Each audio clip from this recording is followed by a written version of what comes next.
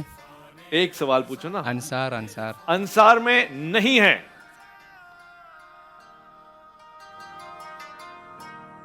کیا وہ مہاجر میں سے ہیں؟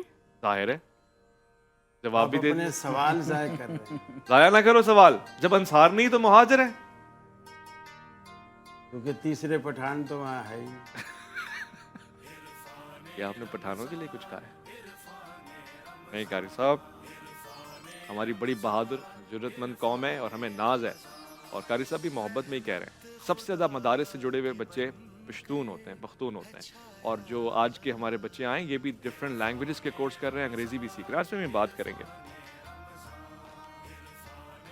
ویسے پتہ نہیں کیوں لطیفہ بنا دیتے ہیں ہمارے یہاں. کوئی ہینٹ ملے گا؟ ہنٹ ملے گا؟ بالکل ملے گا، بالکل ملے گا. بتائیں ڈاکٹر صاحب کیا ہنٹ دیں گے؟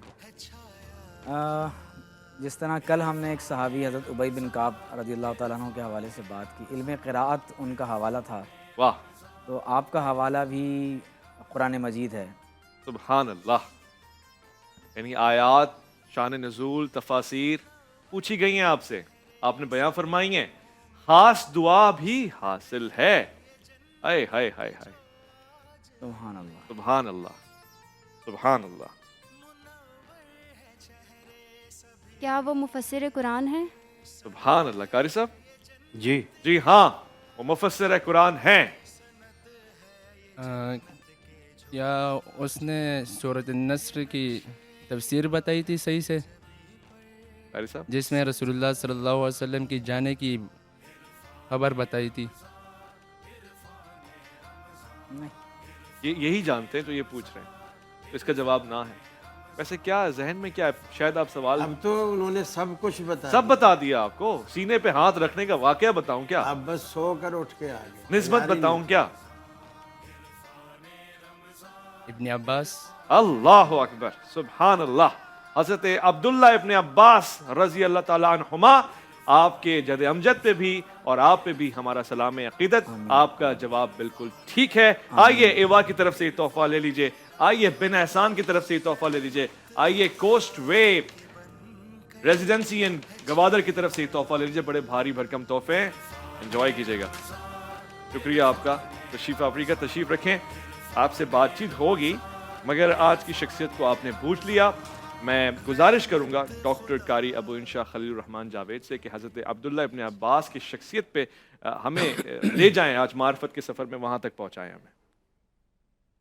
جزاکم اللہ. رسول اکرم صلی اللہ علیہ وسلم کے بچپن سے ہی تربیت یافتہ ہیں اور آپ صلی اللہ علیہ وسلم نے انہیں خاص دعا دی تھی. اور یہ آپ کا جو علم تفسیر اور قرآن سے محبت اور شفقت اور لگاؤ جو تھا رسول اللہ صلی اللہ علیہ وسلم کی اسی دعا کا نتیجہ تھی. آپ نے فرمایا تھا اللہم علمہ القرآن وفقہہ فی الدین. اے اللہ اسے قرآن کا علم عطا کر دے اور دین کی فہم و فراست اسے عطا کر دے. اور اللہ رب العالمین نے وہ دی. بڑے بڑے جلیل القدر صحابہ قرآن مجید کی تفسیر میں جب کہیں پھنسا کرتے تھے تو حضرت عبداللہ بن عباس رضی اللہ تعالیٰ عنہ اگرچہ کم عمر تھے صحابہ کرام میں سے، جیسے عبداللہ بن عمر تھے اسی طرح یہ بھی، اس کے باوجود اللہ رب العالمین نے رسول اللہ صلی اللہ علیہ وسلم کی دعاؤں کے نتیجے میں آپ کو بہت کچھ نواز رکھا تھا. سبحان اللہ. اور پھر آپ صلی اللہ علیہ وسلم کی جو حضرت میمونہ رضی اللہ تعالیٰ عنہ جو ان کی خالہ تھی، جی ان کے گھر میں وہ رسول اللہ صلی اللہ علیہ وسلم کی چونکہ ازواج مطہرات میں سے ہیں تو اکثر رہنے بھی آ جاتے تھے اور بچپن میں ہی آ جاتے تھے. تو ایک دن رسول اللہ صلی اللہ علیہ وسلم تہجد کے لیے تو آپ روزانہ اٹھا کرتے تھے. جی. ایک دن آپ صلی اللہ علیہ وسلم اٹھے تو آپ نے فرمایا بچہ سو رہا ہے کہ جاگ رہا ہے؟ تو بس ایسا کہنا تھا تو بچہ بھی جاگ گیا. آپ نے وضو کیا، وضو فرمانے کے بعد آپ نے تہجد کے لیے کھڑے ہوئے تو وہ بھی وضو کر کے، جب دو آدمی جماعت کرا رہے ہوں آپس میں تو مقتدی امام کی دائیں جانب کھڑا ہوتا ہے. جی. سبحان اللہ. اب وہ چونکہ بچے تھے تو ان کو مسئلہ معلوم نہیں تھا تو وہ آ کے رسول اللہ صلی اللہ علیہ وسلم کی بائیں طرف کھڑے ہو گئے جس طرف سے کہ امام کھڑا ہوتا ہے. تو رسول اللہ صلی اللہ علیہ وسلم نے حالت نماز میں ہی اس کو کان سے پکڑا یا پیچھے سے کندھے سے قمیض سے کسی چیز کو پکڑا اور اپنے پیچھے سے گھما کے پھر آپ اپنے دائیں طرف لا کر آپ نے کھڑا کیا.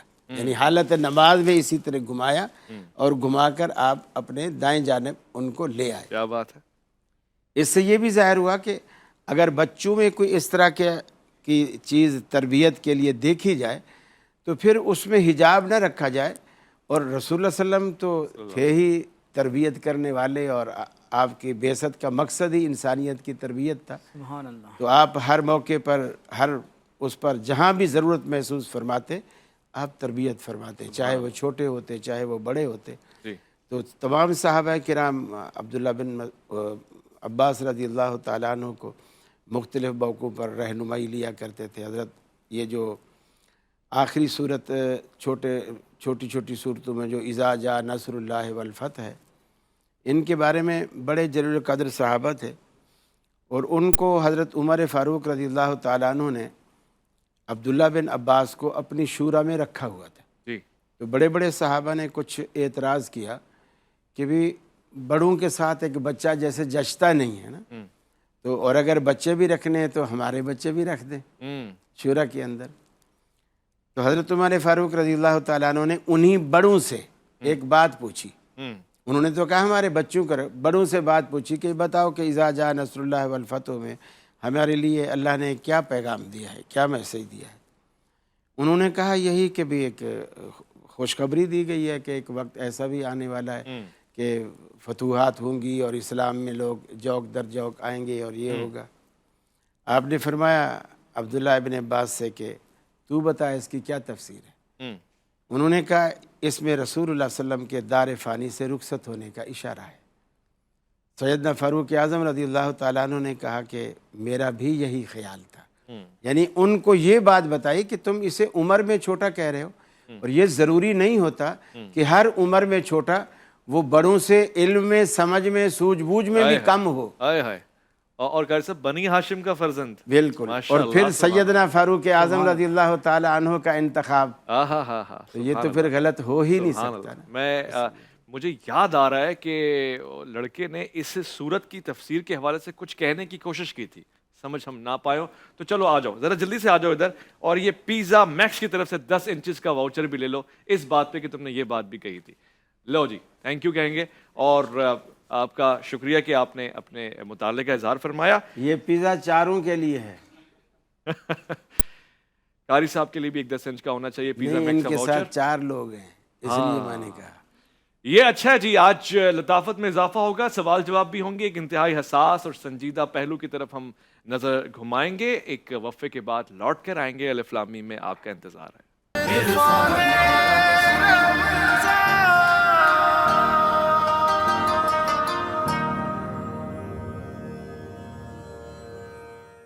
خوش آمدید رضان من. الف لام میم میں آج انتہائی سنجیدہ موضوع ہے. سب سے پہلے میں آپ کو بتاؤں کہ میں آپ ہم سب اس کا شکار ہیں. ہمارا ایسا نظر آتا ہے کہ معیارات کا قبلہ مغرب میں ہی کہیں ہے. ہمارے یہاں فیشن ٹرینڈ وہی بنتا ہے جس کو مغرب بنانا چاہے. ہمارے یہاں تعلیمی نظام بھی ایسا نظر آتا ہے کہ مغرب سے بہت زیادہ متاثر ہے.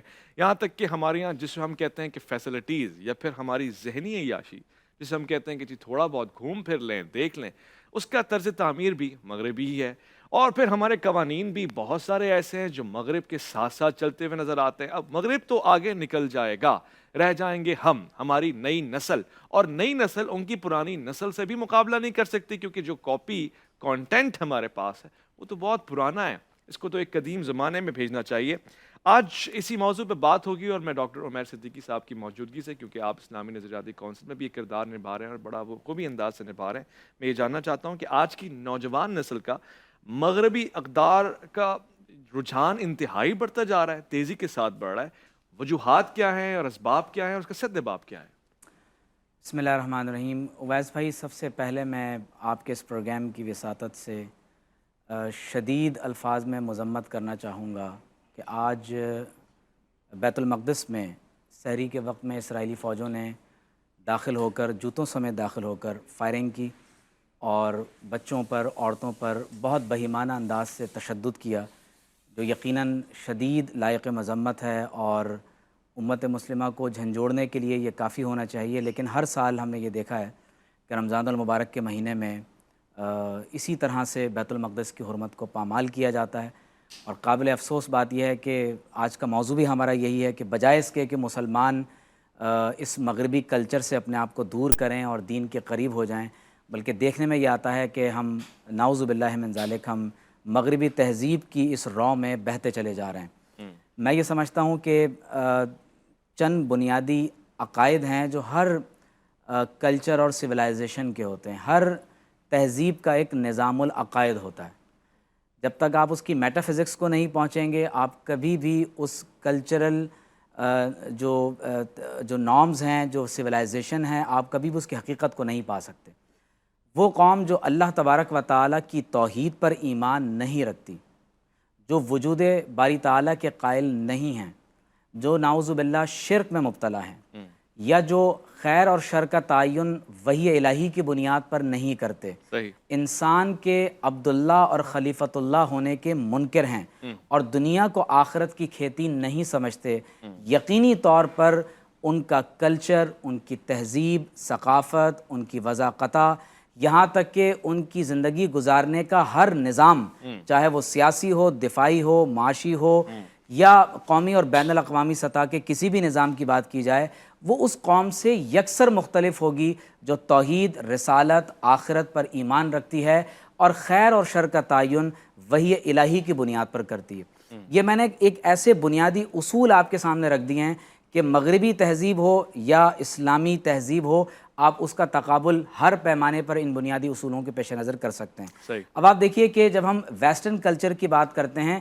تو مغرب کی بنیاد جن ویلیوز پر ہے اور جس کو آج ریفلیکٹ کرتا ہے universal declaration of human rights یا international covenant on civil and political rights, کہ جس میں فریڈم کی بات کی جاتی ہے. ابھی قبلہ پیر صاحب سے بھی بات ہو رہی تھی, تو یہ فریڈم کا تصور دراصل ابدیت کے منافی ہے, کہ انسان جب لا الہ الا اللہ کے بجائے نعوذ باللہ لا الہ الا الانسان کا نعرہ لگا دیتا ہے, تو فریڈم کا ایک ایسا تصور کہ جس میں انسان نعوذ باللہ من ذالک اللہ تعالیٰ کی توحید اور رسالت اور آخرت کا انکار کرنے کے بعد کہے کہ میں نعوذ باللہ اپنا خدا خود ہوں. اللہ تعالیٰ نے اسی بات کو یوں فرمایا کہ افرأیت من اتخذ الہہ ہواہ واضلہ اللہ علی علم, اور ایک اور جگہ ارشاد فرمایا کہ ان الانسان لیطغی ان رآہ استغنی, جب انسان اپنے آپ کو مستغنی خیال کرتا ہے تو پھر وہ جو دل میں آتا ہے وہ کرتا چلا جاتا ہے.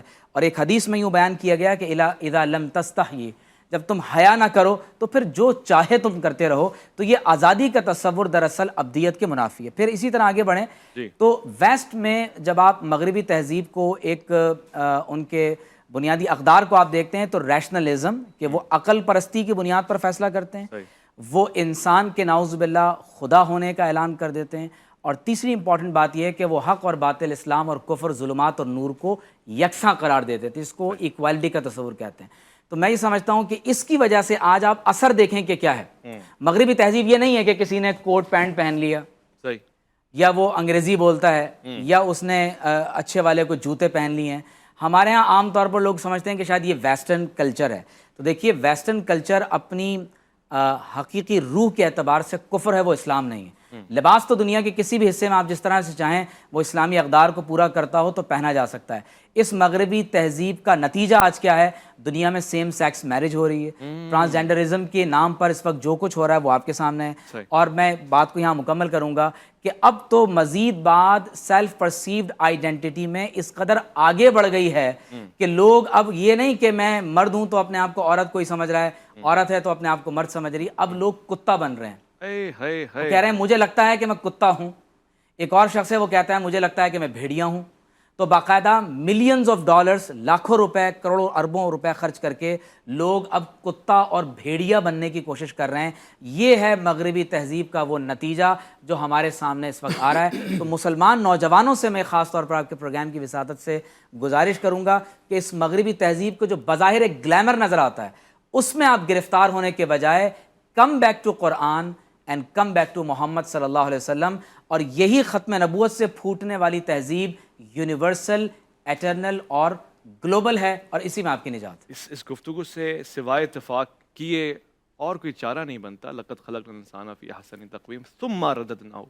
یہی ہے, یہ جب انسان گرتا ہے, اور یہ میں اس کا الگ تقاضا کر رہا ہوں کہ جب وہ ذہنی پستی کی طرف جاتا ہے تو شاید اس طرح کے نتائج آتے ہیں. ڈاکٹر قاری صاحب سے میں سوال پوچھنا چاہتا ہوں. ڈاکٹر صاحب, آج بھی ایک خبر میری نظر سے گزری جس میں فرانس کے ایک معاشرے میں جہاں پر استاد نے کم مارکس دیے تو بچے نے, اسٹوڈنٹ نے استاد کو پکڑ کے مارا اور بڑا تشدد کیا کہ مارکس کیوں کم دیے, میرے سے زیادتی ہوئی ہے. ہمارا معاشرہ یہ نہیں کرتا, اور یہ ہماری روایات بھی نہیں ہے, ہماری اخلاقی اقدار بھی نہیں ہے. تو بہترین اخلاقی معاشرہ کون سا ہوا, مغرب کا یا ہمارا؟ ظاہر بات ہے, اصل میں ہم جیسے ڈاکٹر صاحب نے فرمایا نا کہ ہم مغرب زدہ ہوتے چلے جا رہے ہیں. اب ان میں جو خامیاں تھیں وہ ساری ہم اپناتے چلے جا رہے ہیں اور اسی ریس میں ہم لگ رہے ہیں. مثال کے طور پر انہوں نے ماں سے محبت کا ایک دن رکھا ہے جس کو مدر ڈے کہتے ہیں. اب ہمارے ہاں بھی وہ چل پڑا ہے, جبکہ ہماری جو اپنی تہذیب ہے, ہمارا جو اپنا کلچر ہے, بحیثیت مسلمان کے ماں کا کوئی ایک دن مقرر نہیں ہے, ساری زندگی ماں کی ہے. اسی طرح اساتذہ کا کچھ دن مقرر ہیں, اور جس دن بچے نے پکڑ کے مارا ہوگا وہ اساتذہ ڈے نہیں ہوگا. اب ہمیں جو اسلام سبق دیتا ہے, ایک استاذ 12 مہینے آپ کا استاذ ہے. آپ پڑھ کے فارغ بھی ہو گئے, وزیر اعظم بن گئے, وہ جس نے پرائمری اسکول میں آپ کو پڑھایا ہے وہ اب بھی آپ کا استاذ ہے. یہ ہے اسلامی کلچر, اسلامی یعنی اقدار جو اعلیٰ اخلاقی قدریں ہیں وہ اس طرح ہیں. اب ان کے یہاں ہفتہ ایک صفائی منایا جاتا ہے جی, اب وہ کلچر ہمارے ہاں بھی آ گیا. حالانکہ آپ اسلام کو دیکھیے, اسلام یہ کہتے ہیں النظافۃ من الایمان. تم ہفتہ صفائی منا رہے ہو, اسلام تو یہ کہتا ہے کہ صفائی کا دوسرا نام ایمان ہے. شطر الایمان, یہ اسلام کا حصہ ہے, ایمان کا حصہ ہے. رسول اللہ صلی اللہ علیہ وسلم نے فرمایا اگر تم برتن بھی صاف کھانا کھاتے ہو تو برتن کو اگر انگلی سے صاف کر کے رکھتے ہو نا, یہ برتن تمہیں دعا دیتا ہے اللہ, کہ یا اللہ جس طرح اس نے مجھے صاف کیا تو بھی اس کا ظاہر باطن ایسے ہی صاف کر. سبحان اللہ, کتنی اور اگر تم گندا کر کے رکھتے ہو تو وہ برتن تمہیں بد دعا دیتا ہے.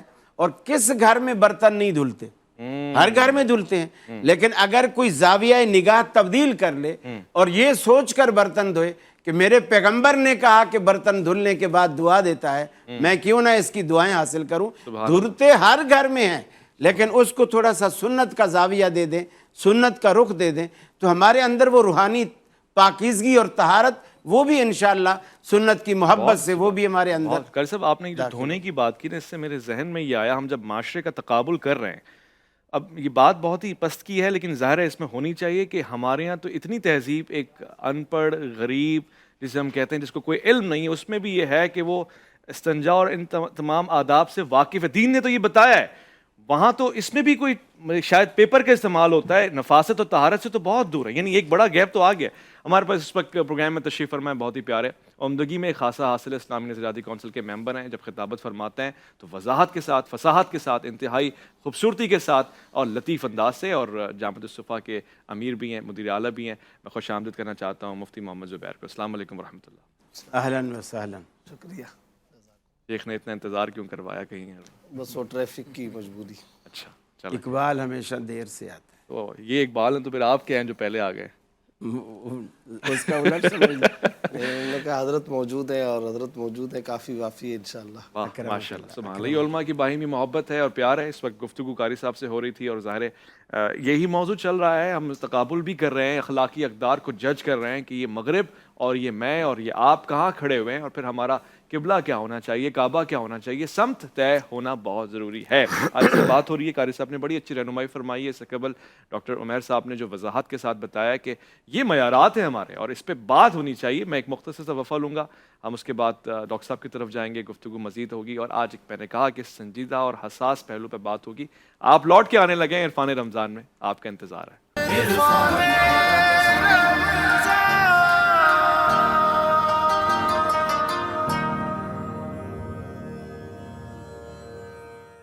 علاج آتش رومی کے سوز میں ہے تیرا، اور تیری خرد پہ غالب ہے فرنگیوں کا فسوں۔ آج اس پہ مقدمہ دائر ہوا ہے اور آج اس مقدمے کی سنوائی ہو رہی ہے۔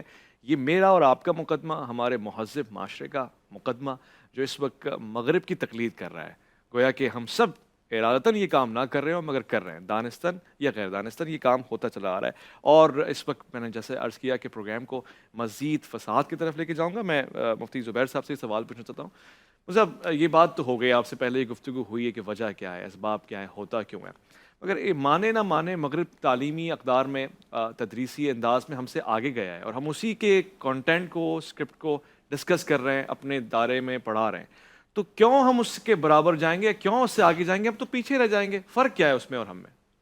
بسم اللہ الرحمن الرحیم، نحمدہ و نصلی علی رسولہ الکریم، اما بعد۔ دیکھیں، سب سے پہلی بات تو یہ ہے کہ ہمارے ہاں مغرب کے حوالے سے دو قسم کے جو رویے اپنائے جاتے ہیں، میں سمجھتا ہوں وہ افراط و تفریط پر مبنی ہیں اور اسٹریم لائن پر ہم چلے جاتے ہیں۔ ایک طبقہ ہمارے ہاں سے وہ اٹھتا ہے جو کہتا ہے مغرب از اول تا آخر بالکل شر، باطل، حرام، غلط، اس کی ہر بات غلط، اس کی ہر سوچ غلط، اس کی ہر ٹیکنالوجی غلط، اس کی ہر چیز کو غلط ثابت کرنے پر زور لگاتے ہیں۔ اور افسوس کی بات یہ ہے کہ اس کو سمجھ رہے ہوتے ہیں کہ شاید یہ دین اسلام کی خدمت ہے۔ اچھا، ایک اور طبقہ ہے جو ہمارے کچھ لبرلز اور کچھ سیکولر دوستوں کا، وہ اس قدر ان کا چارم معاشرے اور سوسائٹی میں پیش کرتے ہیں کہ اگر تم لوگوں نے ترقی کرنی ہے تو تمہیں مکمل طور پر ان کے رویے اور طریقے اختیار کرنے ہوں گے۔ تو یعنی ایک نے ان کو مکمل خیر ہی خیر، دوسرے نے ان کو مکمل شر ہی شر قرار دیا۔ یہ دونوں لائنیں میں سمجھتا ہوں افراط و تفریط پر مبنی غلط ہیں۔ اصل جو نقطہ نظر ہونا چاہیے وہ یہ ہے کہ اگر وہاں کوئی صالح اور حکمت کی بات ہے تو اس صالح بات کو، اس صالح حصے کو لینا چاہیے۔ مثال کے طور پر آج اگر وہ سائنس اور ٹیکنالوجی کے اندر ترقی کر رہے ہیں تو اس چیز کو ہمیں لینا چاہیے، اور میں سمجھتا ہوں یہ انسانیت کا مشترکہ ورثہ ہے۔ آج اگر ویسٹ کے لوگوں کے پاس یہ چیز آئی ہے تو ایک زمانہ تھا کہ ہم اس کے بانی مبانی تھے، ایک زمانہ تھا کہ ہم سے یہ ساری چیزیں شروع ہوئی تھیں، اور اس کی ایک طویل ترین فہرست ہے۔ اس مختصر پروگرام میں اس کا وقت نہیں ہے کہ ہم ان تمام کے تمام سائنسدانوں کے نام بتائیں، فلکیات میں کس نے اپنا کردار پیش کیا، بھاپ میں کس نے پیش کیا، میڈیسن میں کس نے پیش کیا، کھانے پینے کی مشروبات، کافی، چائے، ترکی، اس طرح آپ کے کیمرے میں، جی یہ کس نے پیش کیا، اس کی طویل فہرست کے اندر نہیں جاتے۔ تو درمیان کا راستہ نمبر ایک یہ ہے۔ نمبر دو بات یہ ہے، مغرب کا پورا نظام دراصل دو چیزوں پر مبنی ہے۔ نمبر ایک خالص عقل، نمبر دو ذاتی خواہشات نہیں۔ اگر خواہشات ہوتی تو بھی خیر تھی، ذاتی شہوات پر مبنی۔ یہ دو چیزیں ہیں، شہوت پر مبنی اور عقل پر مبنی۔ اب آپ عقل کے حوالے سے دیکھ لیں، ہمارے استاد محترم مفتی محمد تقی عثمانی صاحب مدظ العلوم نے خود یہ ایک حوالہ لکھا ہے، ایک بہت بڑے ویسٹ کے مغربی مفکر کا۔ اس نے کہا کہ یار مجھے یہ سمجھ میں نہیں آتی، جب لڑکا گھر کے اندر جوان ہو جاتا ہے، اب یہ ایک مغربی کا مفکر ہے، یعنی آکسفورڈ کا ہے، کئی کتابوں کا مصنف ہے۔ اب اس کی اگلی بات سنیں، یہ خالص عقل پر چلنے والا نظام، خالص عقل پر چلنے والا آزاد رویہ کہاں تک پہنچا رہا ہے۔ وہ اپنی کتاب کے اندر لکھتا ہے، جس کو حضرت نے بھی کوٹ کیا ہے۔ اس نے کہا میں یہ سوچتا ہوں کہ ایک گھرانے کے اندر ایک آدمی جب نوجوان ہو جاتا ہے تو اس کے ماں باپ اس کے رشتے کے لیے باہر کسی لڑکی کو تلاش کرتے ہیں، رشتہ تلاش کرتے ہیں۔ ایسا کیوں ہوتا ہے؟ اب وہ جس کو تلاش کر رہے ہیں اس کو یہ بھی پتہ نہیں کہ اس نوجوان کو کلر کون سا پسند ہے، کھانا کون سا پسند ہے، عادتیں کون سی ہیں، سوتا کب ہے، اٹھتا کب ہے، کس بات پر غصہ آتا ہے، کس بات پر خوش ہوتا ہے. اس باہر والی اجنبی اسٹرینجر وومین، ایک اسٹرینجر لڑکی کو، اجنبی خاتون کو ان باتوں کا کچھ پتہ نہیں ہے، جبکہ اسی گھر میں اس کی اپنی بہن موجود ہے. تو جب اس کی اپنی بہن موجود ہے اس کو تو پتا ہے کہ بھائی کو غصہ کس بات سے آتا ہے، کلر کون سا پسند ہے، کھانا کون سا پسند ہے، نیند، اٹھنا بیٹھنا، وضع، قطع، قیام، طعام، لباس، علاج، معالجہ، سب کچھ اس کو پتا ہے. جب یہ سب کچھ پتا ہے تو بجائے باہر کی کسی لڑکی سے رشتہ کرانے کے ماں باپ اس کی بہن سے اس کا رشتہ کیوں نہیں کرا دیتے؟ یہ مغرب کا مفکر اپنی کتاب میں لکھ رہا ہے، جس کو حضرت کوٹ کر رہے ہیں. اب آپ بتائیے یہ بات کس وجہ سے پیدا ہوئی؟ خالص عقل کے اعتبار سے اگر دیکھیں تو شاید اس کے دلائل کے اندر آپ کو کچھ وزن بھی لگ رہا ہوگا، یہ خالص عقل کی بات کر رہا ہوں. لیکن کیا ہماری اقدار، اسلامی اقدار، وحی پر مبنی تعلیمات اس کا تصور بھی پیدا کر سکتی ہیں؟ ہرگز نہیں، اس کا تصور بھی نہیں ہو سکتا. آج میری سوسائٹی اور معاشرے کا بھائی اویس ربانی صاحب لبرل سے لبرل، سیکولر سے سیکولر بھی اگر کوئی آدمی ہو جو شاید عید کی نماز بھی نہ پڑھتا ہو، نام کا مسلمان ہو، مردم شماری کے رجسٹر کا مسلمان ہو، مذہب کے خانے کا مسلمان ہو، اس کا اسلامی تعلیمات و اقدار سے کسی قسم کا کوئی لینا دینا بھی تعلق نہ ہو، مجھے بتائیے کیا وہ اس بات کو پسند کرے گا؟ تصور بھی کر سکتا ہے کہ میں اپنی بہن سے اس طرح کا رشتہ قائم کروں یا میں اپنی بہن سے نکاح کروں؟ تصور بھی نہیں ہے. تو اس سے یہ پتا چلا کہ وہ چلتے ہیں خالص عقل پر، ہم چلتے ہیں وحی کی بنیاد پر. دوسرے نمبر پر میں نے ایک لفظ استعمال کیا تھا، خواہشات پر مبنی نظام مغربیت ہوتا تو بھی شاید کہ شاید اس کو برداشت کر لیا جاتا، شہوات پر مبنی ہے. اب وہ کیسے؟ آپ کو پتا ہے ان کے ہاں یہ جو ازدواجی تعلق ہے یا جنسیات کا جو معاملہ ہے، یہ جو سفلیات کا معاملہ ہے، اس میں وہ روک ٹوک کو پسند نہیں کرتے. آج ان کی اسمبلیاں، ان کے پارلیمان کے ایوان قوانین پاس کر رہے ہیں، بھائی اس کی بھی آزادی ہونی چاہیے، اس کی بھی آزادی ہونی چاہیے، اس کی بھی آزادی ہونی چاہیے. پھر اسی طریقے سے آپ مجھے بتائیے آج فیملی سسٹم وہاں پر کیوں ختم ہوا؟ اس کے پیچھے خالصتاً وہ مذموم شہوات ہیں. کیوں؟ بوڑھے والد کی نجاست اٹھانا. ٹھیک ہے، یہ انسانی طبیعت کی میل تو نہیں کھاتی نا. انسان تو نہیں چاہتا کہ میں اپنی بوڑھی اماں کے پیر دباؤں، انسان تو نہیں چاہتا میں اپنے دادا جان کی خدمت کروں، اپنے نانا جان کی خدمت کروں، اپنی بوڑھی بزرگ پھوپھی کے ہاتھ چوموں. انسان کی طبیعت تو یہ نہیں ہے، فطرت تو نہیں ہے. روحانیت نے، اسلام نے، مغربی کے نظام کے خلاف آسمانی نظام نے تو ہم کو یہ اقدار دی ہیں، یہ سوسائٹی، یہ مزاج و مذاق دیا ہے، مگر شہوت پر مبنی یہ ساری کی ساری چیزیں نہیں آ سکتی. یہی وجہ ہے کہ آج مغرب کا فیملی سسٹم تباہ ہے، آج مغرب کا خاندانی سسٹم تباہ ہے. چنانچہ صورتحال کیا ہے؟ عید پر وہ بلاتے ہی رہ جاتے ہیں ان کے ماں باپ، پیسے ادا کیے جاتے ہیں مسکراہٹ کے بدلے کے اندر، قیمت پے کی جاتی ہے. اور بہت زیادہ اگر کوئی وفادار بیٹا ہوگا تو وہ وفادار بیٹا یہ کہے گا ہاں اب میرے بوڑھے باپ کو تم دفنا بھی دو، میرے اکاؤنٹ کو آپ یہاں سے ڈائریکٹ کر دینا، وہاں پر پھولوں کا گلدستہ قبر پہ چڑھا دینا، میرے پاس آنے کا ٹائم نہیں ہے. یہ ہے زمین و آسمان کا، یہ زوال ہے اور یہ انسانی اقدار کا زوال ہے. مفتی صاحب سے اتفاق کرتے ہوئے ایک نقطہ میں نے کہیں دیکھا ہے کہ اس میں کچھ تبدیلی بھی ہے یا پھر میری سمجھ کے لیے ہے. ڈاکٹر صاحب نے بتایا افرائیت من اتخذ الہہ ہواہ، وہ خواہش ہے یا پھر وہ بھی شہوات کے اوپر مبنی ہے؟ بات ہوگی اس پر لوٹ کر آئیں گے. ایک مختصر سے وقفہ الف لام میم میں آپ کا انتظار ہے.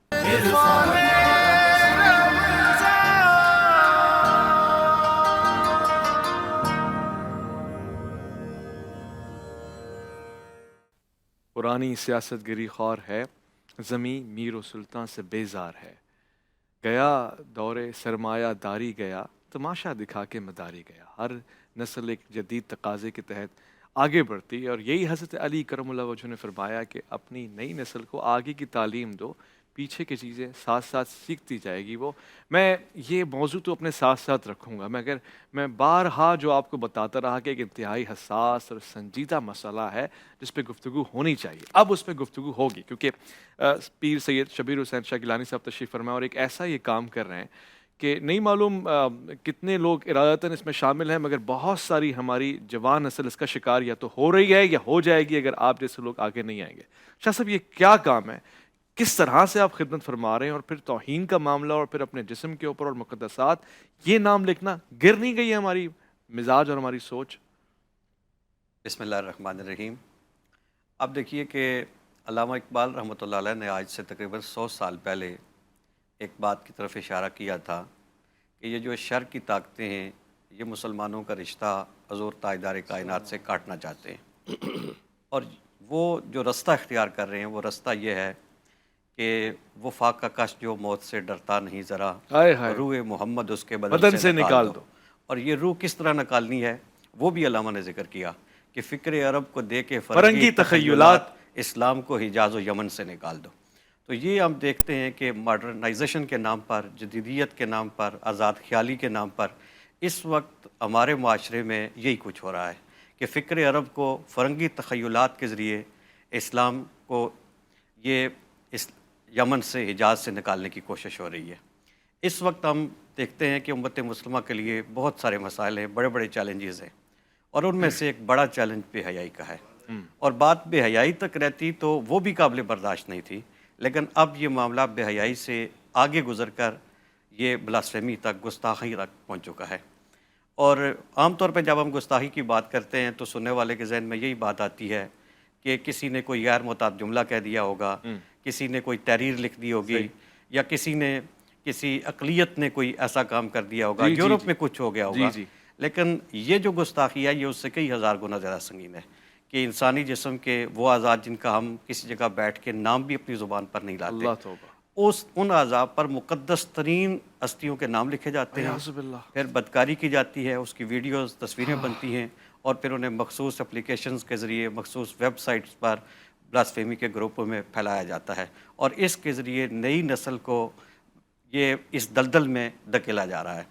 اور یہ جو کچھ ہو رہا ہے یہ ایسا نہیں ہے کہ یہ دنیا کے کسی اور ملک میں ہو رہا ہے، یہ ہمارے وطن عزیز میں ہو رہا ہے۔ وہ ملک جس کے لیے ہمارے بزرگوں نے، ماؤں بہنوں، بیٹیوں نے جانوں کے نذرانے پیش کیے، کلمے کی بنیاد پر جو ملک قائم ہوا، اس ملک میں تاجدار کائنات کی گستاخی ہو رہی ہے، اللہ کی گستاخی ہو رہی ہے، اور اللہ کے رسولوں کی، صحابہ کی، اہل بیت اطہار کی، ازواج مطہرات کی اور قومی پرچم کی اس انداز کے ساتھ توہین ہو رہی ہے۔ اور یہ جو تعداد ہے، شروع میں ہم سمجھتے تھے یہ کوئی 10-20 لوگ ہوں گے یا 100-200 لوگ ہوں گے، لیکن جب اس پہ کام کیا تو پتہ چلا کہ یہ ایسے نہیں ہے۔ اور ایف آئی اے نے آج سے تقریباً کوئی 5 مہینے پہلے ہائی کورٹ میں جو رپورٹ جمع کرائی سائبر کرائم نے، اس کے مطابق ایسے بدبختوں کی تعداد پاکستان میں لاکھوں میں ہے، اور یہ پاکستان کے ہر شہر میں موجود ہے۔ کم و بیش 4 لاکھ کا فگر، 4 لاکھ کا فگر اس میں دیا جاتا ہے۔ تو اس میں کراچی سے لے کر گلگت تک پاکستان کا کوئی شہر اس سے محفوظ نہیں ہے۔ یہ پاکستان کی تعداد ہے، یہ پاکستان کی تعداد 4 لاکھ کی تعداد وہ ہے جو ہمارے وطن عزیز کی ہے۔ اللہ۔ اور اس میں جو ایف آئی اے نے کام کیا ہے، اور لیگل کمیشن بلاسفیمی کے نام سے ایک ادارہ جو اس پہ کام کرتا ہے، اور طریق اس کا یہ ہے، پہلے آپ نے دیکھا ہوگا کہ ہمارے ہاں جب بھی کوئی بلاسفیمی کا واقعہ پیش آتا ہے تو ہماری تاریخ یہی رہی ہے کہ فوراً اس کو شیئر کیا جاتا ہے، وائرل کیا جاتا ہے، ساتھ کہا جاتا ہے اس پہ لعنت کریں اور شیئر کریں، تو وہ اور زیادہ پھیلتا ہے۔ ایسا ہی ہے۔ تو لیگل کمیشن آف بلاسفیمی نے ایف آئی اے کے ساتھ مل کر اس کے لیے رستہ یہ اختیار کیا ہے کہ ہم نے اس مسئلے کو سڑک پہ حل نہیں کرنا، وہاں پہ وسائل ضائع نہیں کرنے، اس سے ملک کا نقصان ہوتا ہے۔ ہم نے احتجاج کا رستہ اختیار نہیں کرنا، اگرچہ احتجاج کی اہمیت، افرادیت اپنی جگہ پہ ہے، لیکن وہ آخری حل ہے۔ ہم نے اس کو اداروں کے ذریعے، قانون کے ذریعے، کچہری کے ذریعے یہ رستہ اختیار کرنا ہے اور ان کو ان کے انجام تک پہنچانا ہے۔ اس وقت تک یہ جو F I A cyber crime ہے، انہوں نے تقریباً 120 لوگوں کو گرفتار کیا ہے، ان میں سے 11 کو ٹرائل کورٹ نے سزائے موت سنائی ہے، 2 کی سزائے موت جو ہے وہ ہائی کورٹ نے بھی کنفرم کی ہے۔ ان 120 لوگوں میں سے کسی ایک شخص کی بھی، کسی ایک بھی عدالت سے ان کی ضمانت نہیں ہوئی۔ جتنے بندے اس میں گرفتار ہوئے ہیں وہ سارے کے سارے مختلف جیلوں میں، زیادہ تعداد جو ہے وہ پنڈی میں ہے، کچھ اس میں لاہور میں کوٹ لکھپت جیل میں ہے، اور کچھ باقی شہروں میں ہے۔ اور یہ جو تعداد ہے اس میں ایک بات جو سمجھنے کی ہے، جو ہمارے لیے لمحہ فکریہ بھی ہے، کہ یہ کتنی تیزی سے پھیل رہے ہیں۔ 2019 میں 4 بندوں نے مل کے بلاسفیمی کا ایک گروپ بنایا، گستاخی کا، اچھا، اور 2022 میں ان 4 کو F I A cyber crime نے گرفتار کر لیا۔ اس وقت وہ 4 اڈیالہ جیل میں ہیں۔ 3 سال بعد وہ گرفتار ہوئے، لیکن 4 بندوں نے جو گروپ 2019 میں بنایا تھا، 2022 میں جب وہ 4 گرفتار ہوئے تو اس گروپ کے ممبران کی تعداد 32,000 ہو چکی تھی۔ اب 1 سال سے وہ جیل میں ہیں، لیکن گروپ کی تعداد اب بھی بڑھ رہی ہے۔ اس وقت اس گروپ کی تعداد 40,000 سے بھی زائد ہو چکی ہے۔ اصل کرونا وائرس تو یہ خبیث لوگ ہیں۔ تو اب یہ دیکھیے کہ یہ چیز کتنی تیزی سے پھیل رہی ہے، اور کتنے لوگ ہیں جو اس دلدل میں دستے جا رہے ہیں۔ ایسا ہی ہے۔ اس پہ جو کام اس وقت کیا جا رہا ہے وہ یہی ہے کہ اس میں ضرورت ہے کہ ٹھیک ہے، ہمارے ادارے اپنا کردار ادا کریں، پی ٹی اے اپنا کردار نہیں، ادا کریں. میں آپ کو شاباش کہوں گا، تحسین ہے، تبریک ہے، آپ بہت اچھا کام کر رہے ہیں اور مجھے خوشی ہوئی ہے کہ آج آپ نے ہماری آنکھیں کھولی ہیں اس حوالے سے. یقیناً ہم سب یہ سوچ رہے ہیں کہ شاید چند ایک لوگ غلطی سے، آپ کہہ رہے ہیں ارادتاً پلاننگ کر کے آرگنائز طریقے سے یہ کام کر رہے ہیں. 11 افراد کو پھانسی بھی ہوئی ہے اس سلسلے میں، آپ نے بتایا. ٹرائل میں آگے کورٹ نے سزا سنائی. چلنا چاہتا ہوں ہمارے ساتھ ڈاکٹر صاحب. آپ اس کے علاوہ جو ہمارا آج موضوع بھی چل رہا ہے وہ اس سے ربط رکھتا ہے، جوڑ رکھتا ہے، تسلسل بھی اسی بات کا ہے کہ ہمارے ہاں اور مغربی اقدار میں یکسر ایک اختلاف پایا جاتا ہے، یعنی مختلف انداز ہے. مثلا اصول یہ ہے کہ اصول کی تمام جدید طریقہ کار مغرب کے مفید ہیں اور ان کو استعمال کرنا چاہیے، یہ سب اس پہ اتفاق کرتے ہیں، مگر جو نقطہ قرآن و سنت کا ہے وہ اس سے اختلاف رکھتا ہے. جدید طریقہ کار کا استعمال اور ہمارا مزاج یہ الگ الگ ہے. مزاج تو خیر الگ ہیں، ظاہر بات ہے، اس میں تو کوئی دو رائے نہیں ہے، لیکن اس کا علاج وہی ہے جو رسول اکرم صلی اللہ علیہ وسلم نے اختیار فرمایا. وہ علاج یہ ہے، یہ چیزیں پیدا اس لیے ہوتی ہیں کہ سب سے پہلے جب ہمارے دلوں کے اندر اللہ رب العالمین کا تصور، اس کا ڈر، اس کا خوف، اس کی ذات کا ہونا، وہ تصور جب معدوم ہو جاتا ہے ایک مسلمان کے دل میں، پھر وہ کہیں کبھی نہیں رہتا. نبی رحمت صلی اللہ علیہ وسلم نے مکے کے اندر 2 کام کیے پورے 13 سال تک. کوئی حج، کوئی جہاد، کوئی عمرہ، کوئی شادی کے مسائل، جناز، کچھ نہیں سکھلائے. 13 سال تک صرف 2 کام کیے. لوگوں کو ایک یہ بتایا کہ تمہارا رب ایک ہے، صحیح، خالق، مالک، رازق، سب کچھ وہی ہے. دوسرا یہ تصور مضبوط کیا 13 سال تک کہ تم نے مرنا ہے اور مرنے کے بعد ایک بڑی عدالت کے اندر اللہ کے سامنے تم نے پیش ہونا ہے. یہ وہ تصور تھا جو انسان کو برائی سے روکتا ہے، کیونکہ یہ جب ڈر ہونا کہ میں نے ایسی جگہ پیش ہونا ہے، میری بے عزتی ہوگی، مجھے سزا ملے گی، میرا یہ ہو. اب ہم اتنے نڈر ہو چکے ہیں، یعنی CCTV کیمرہ سے ہم ڈرتے ہیں، اللہ سے نہیں ڈرتے. اگر دیوار پہ لکھا ہوا ہو اور 500 کا نوٹ پڑا ہوا ہو اور ہم جا رہے ہوں، وہاں ہماری نگاہ پڑ جائے کہ لکھا ہوا ہے کہ کیمرے کی آنکھ تمہیں دیکھ رہی ہے، تو میں وہ نوٹ نہیں اٹھاؤں گا، اس لیے کہ بھی ہو سکتا ہے کسی نے مجھے بدنام کرنے کے لیے ڈالا ہو. اور اگر آگے چل کر یہ لکھا ہو کہ خبردار اللہ تمہیں دیکھ رہا ہے، کسی کو پرواہ ہی نہیں ہوتی. خوف خدا اگر ہوگا تو، اس لیے کہ وہ تصور ہمارے دل سے نکل گیا. اور رسول اللہ صلی اللہ علیہ وسلم نے اصلاح کا جو پہلو اپنایا وہ یہی سب سے پہلی چیز تھی کہ پہلے اللہ رب العالمین کا تصور مضبوط کیا جائے، پھر آخرت کا تصور. اب آپ دیکھیں نا کہ ابو سفیان ایک موقع پر رسول اللہ صلی اللہ علیہ وسلم کے سامنے ایک بوسیدہ قبرستان سے ایک ہڈی لے کر آئے، اور اس نے آ کر ابھی یعنی وہ ایمان نہیں لائے، اس وقت کی بات ہے، آپ کے سامنے آ کر اس نے ایسے مسلا ہڈی کو انگلیوں سے، اور وہ ہڈی ریزہ ریزہ ہو کر زمین پہ گرنے لگی. اور جھٹ سے اس نے ایک سوال کیا، میں یحیی العظام وہی رمیم، قل یحیی الذی انشأ اول مرۃ، کہ آپ ہر روز ہمیں یہی کہتے ہو کہ دوبارہ زندگی ہے. اتنی پرانی ہڈی جو انگلیوں کے مسلنے سے راکھ بن چکی ہے، خاک بن چکی ہے، اس کو بھلا کون زندہ کرے گا؟ اللہ تبارک و تعالیٰ نے فوراً جبریل کو بھیجا اس سے پہلے کہ آپ کچھ جواب دیں. جبریل جاؤ ہماری طرف سے جواب دو. رسول اللہ صلی اللہ علیہ وسلم سے کہو قل، کہ انہیں جواب دو، یحیی الذی انشأ اول مرہ، کہ بدبختو تمہیں پہلی مرتبہ جب تمہارا ڈھانچہ نہیں تھا، خاکہ نہیں تھا، تمہارا نام نہیں تھا، تمہارا یہ جسم کا کچھ بھی حصہ نہیں تھا، اس نے تمہیں پیدا کیا. اس پہ تو تمہیں تعجب نہیں ہو رہا. اب تمہارا سب کچھ موجود ہے اور دوبارہ وہ تمہیں پیدا کرے گا، اس پہ تمہیں تعجب ہے. تو یہ آخرت کا تصور جو ہمارے دل سے نکل گیا ہے، ہمیں اللہ کی دربار میں پیشی کا خوف ہی نہیں ہے. اور جب وہ خوف نہیں تو پھر ہمیں گناہ پر جرأت ہوتی ہے. وہ قرآن کیا کہہ چکا، اللہ تعالی انسانی حین من دہر لم یکن شیئا، کیا اوقات تھی، اور پھر اس پہ افتخار اور پھر اس پہ غرور اور تکبر، اور پھر یہ کہ اپنی رب کو بھول جائے، اور یہ بھی کہ اسی کی طرف لوٹ کے جانا ہے، اور اس کے باوجود ہمارا مزاج. بہت اہم بات ہے کہ ہم کیمرے کی آنکھ سے تو ڈر رہے ہیں، ہم خدا کے دیکھنے سے نہیں ڈر رہے. جبکہ سکھایا تو یہ گیا کہ نماز میں اس حد تک خشیت اور تقوی اور زہد ہو کہ جیسے کہ تم اسے دیکھ رہے ہو، اور اگر تم اسے نہیں دیکھ رہے وہ تو تمہیں دیکھ رہا ہے. ہم اسی گفتگو میں مزید لطافت کے خواہش مند ہیں. چلیں گے نعت شریف کی طرف اور سلام عقیدت پیش کریں گے. دور و نزدیک کے سننے والے وہ کان لال کرامت پہ لاکھوں سلام، مصطفیٰ جان رحمت پہ لاکھوں سلام، خرم حبیب کی آواز میں.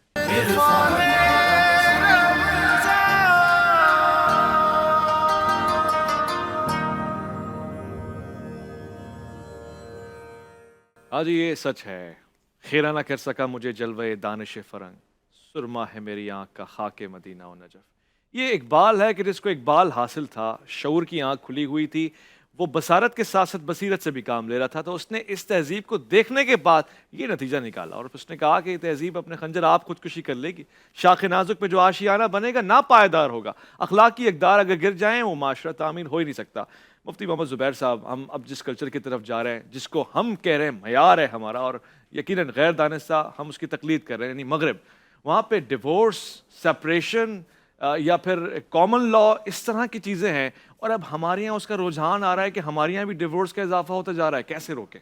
دیکھیں سب سے پہلی بات تو یہ کہ جس طرح کا ہم متاثر ہونے کا مزاج رکھتے ہیں، خدا را سب سے پہلے ہمیں وہ تأثر ختم کرنا چاہیے۔ ہم یہ سمجھتے ہیں کہ وہ چونکہ ظاہری چکا چوند، مادہ پرستی، ظاہری طور پر نیلی پیلی ترقی، ظاہری طور پر روشنیاں، تو ہم اس سے متاثر ہوتے ہیں۔ بنیادی بات جو نقطے کی ہے، جو خود حدیث کے اندر بھی آئی ہے کہ اگر حکمت کی بات ہو، کہیں پر بھی ہو، مومن حقدار ہے وہ اس کو لے لے، لیکن اس کے علاوہ جتنا بھی فساد، جتنا بھی خرابی کا مواد، وہ ہم وہاں سے کیوں لیں؟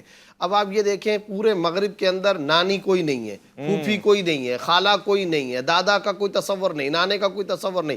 جب وہ سگے باپ کو اٹھا کر بڈھا گھر میں رکھ دیتے ہیں، جب وہ سگی ماں کو اولڈ ہوم کے اندر بھجوا دیتے ہیں، ان کے نماز جنازہ، ان کی آخری رسومات تک کا ٹائم ان کے پاس نہیں ہے، تو دادی کو کون پوچھے گا، نانی کو کون پوچھے گا؟ اچھا دادا کا بھائی، اس کو کون پوچھے گا؟ یہ تو بر صغیر کی اعلیٰ اقدار ہے کہ یہ نانا کا بھائی ہے تو میرا نانا لگا، یہ میری پھوپھی کی کزن ہے تو میری پھوپھی لگی۔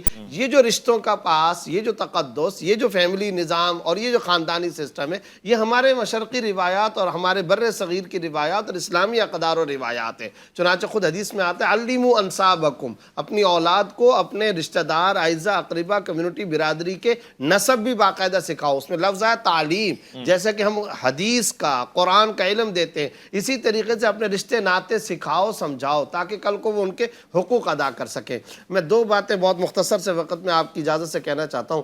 پہلی بات تو یہ ہے کہ جب انسان وحی سے آزاد ہوتا ہے تو اس کے تمام باڈی کے اعضاء اور پارٹس آف باڈی بھی آزاد ہو جاتے ہیں۔ مثال کے طور پر سورہ اسراء بنی اسرائیل آیت نمبر 36، اللہ رب العزت ارشاد فرماتے ہیں ان السمع والبصر والفؤاد کل اولئک کان عنہ مسئولا۔ کان، آنکھ، دل، یہ سب کے سب اعضاء قیامت والے دن ان کے بارے میں پوچھا جائے گا۔ سوچا کیا تھا، دماغ میں تصور کیا لائے تھے، آنکھ سے دیکھا کیا تھا، کان سے سنا کیا تھا۔ اب صورتحال یہ جو قیودات قرآن لگا رہے ہیں نا، کیا مغرب میں ان قیودات کا تصور ہے؟ کیا وہاں ہے بد نظری کا کوئی تصور ہی نہیں، برا سننا، میوزک وغیرہ، اس کے اوپر کوئی روک، کوئی ٹوک، کچھ نہیں، کوئی تصور نہیں۔ دل میں تمہارے کیا خیال آتا ہے، اس پہ کوئی روک ٹوک نہیں۔ چنانچہ یاد رکھیے، جب وحی سے انسان آزاد ہوتا ہے تو پہلے نمبر پر پیدا ہوتی ہے آزاد خیالی، اس کا اینڈ پہ نتیجہ نکلتا ہے آزاد رویے۔ آزاد خیالی، بعد میں آزاد رویے، اسی کا یہ نتیجہ ہے جس کا محترم حضرت شاہ صاحب نے بھی فرمایا تھا، اور میں سمجھتا ہوں اس کے پیچھے وہی مغربیت ہے کہ آزاد خیالی کا تصور ہوا اور خود ساختہ سپیچ کی فریڈم اور آزادی اظہار، اس کے نتیجے میں انبیاء نعوذ باللہ محفوظ نہیں، اللہ کی ذات خالق کائنات وہ محفوظ نہیں، اس کے ساتھ ساتھ صحابہ اہل بیت محفوظ نہیں۔ کیوں؟ آپ کے من میں جو آتا ہے بولو، اور آپ کو کوئی روک ٹوک نہیں ہے۔ اچھا پھر ایک بات یاد رکھیے، جب انسان وحی سے آزاد ہوتا ہے نا تو پھر وہ خلا و فضا میں ٹامک ٹوئیاں مارتا ہے، اس کے رویوں میں تضادات آتا ہے۔ وہ کیسے؟ واشنگٹن اور لندن کی سڑک پر کوئی اگر کسی کو برا بھلا کہے، صحابہ اور انبیاء کو گالی دے، یہ جرم نہیں، گھور کر دیکھ لے، اس پر جرم ہے۔ یہ جرم لکھا ہے، اندازہ لگاؤ، 1.5 ارب انسانوں کے دلوں کو اذیت پہنچا دو، یہ جرم نہیں ہے۔ 1.5 ارب انسانوں کو آپ نے ذہنی اذیت پہنچا، یہ جرم نہیں، گھور کر دیکھ لیا، اس پر جرمانہ ہے، کورٹ لا سزا، اور اس پر عدالت کے اندر طلب کیا جائے گا۔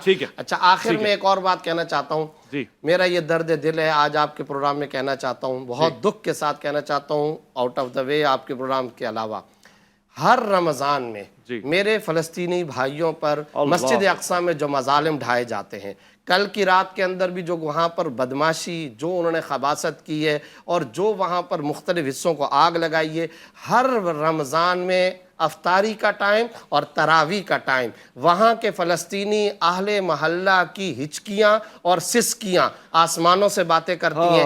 کل بھی وہاں پر یہ کام ہوا. ہم آج آپ کے پروگرام کے توسط سے مشترکہ طور پہ کہتے ہیں خدا را اقوام متحدہ کو، خدا را مذاہب عالم کی قیادتوں کو، خدا را عرب لیگ کو، خدا را OIC کو، اسلامی تعاون تنظیم کو آگے بڑھنا چاہیے اور اس پر روک لگانے کا بھی انتظام کرنا چاہیے. علم بردار بنتا ہے انسانی حقوق کا، اور یہ ساری اسی کے زمرے میں کہی جاتی ہے. یہاں پہ انسانی حقوق ہی نظر نہیں آتے.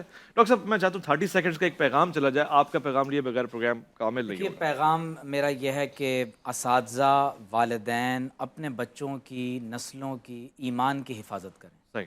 سب سے عظیم ترین دولت ایمان کی دولت ہے، اور اپنے بچوں کو کبھی بھی بغیر تربیت کے نہ رہنے دیں، چاہے وہ عمر کے کسی بھی حصے میں ہوں. صحیح. ان کو اپنے قریب کریں، گیپ ختم کریں.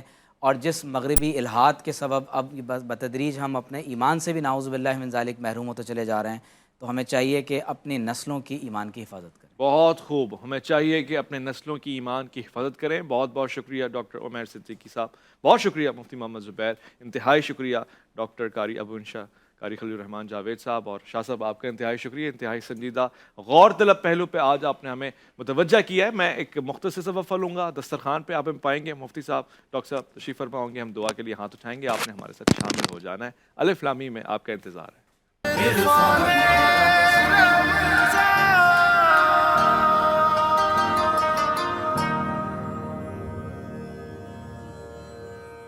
آمین یا رب العالمین. اللہم ارزقنا ایمانا صادقا ولسانا ذاکرا وقلبا خاشعا وبدنا صابرا وعلما نافعا ورزقا واسعا وعملا متقبلا وتوبة نصوحا وصلی اللہ علی خیر خلقہ محمد وآلہ وصحابہ اجمعین. آمین یا رحمت العالمین.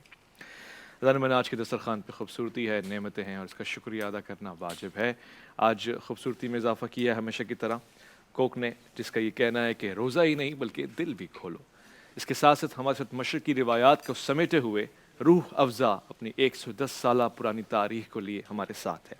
ٹینگ کا ساتھ ابھی تک نہیں چھوٹا، اور ٹینگ ہمارے ساتھ ہے ہماری ہر نسل کی افزائش میں، وائٹامنز ہوں یا پروٹینز یا دیگر صلاحیتیں.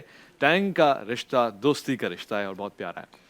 فروٹ سبزی آج بھی fruit اور sabzi.pk کی ہے، اور اس کی اپلیکیشن کا بھی استعمال، اس کی ویب سائٹ کا بھی استعمال ہو رہا ہے، اور یہ تعاون انشاءاللہ جاری و ساری رہے گا.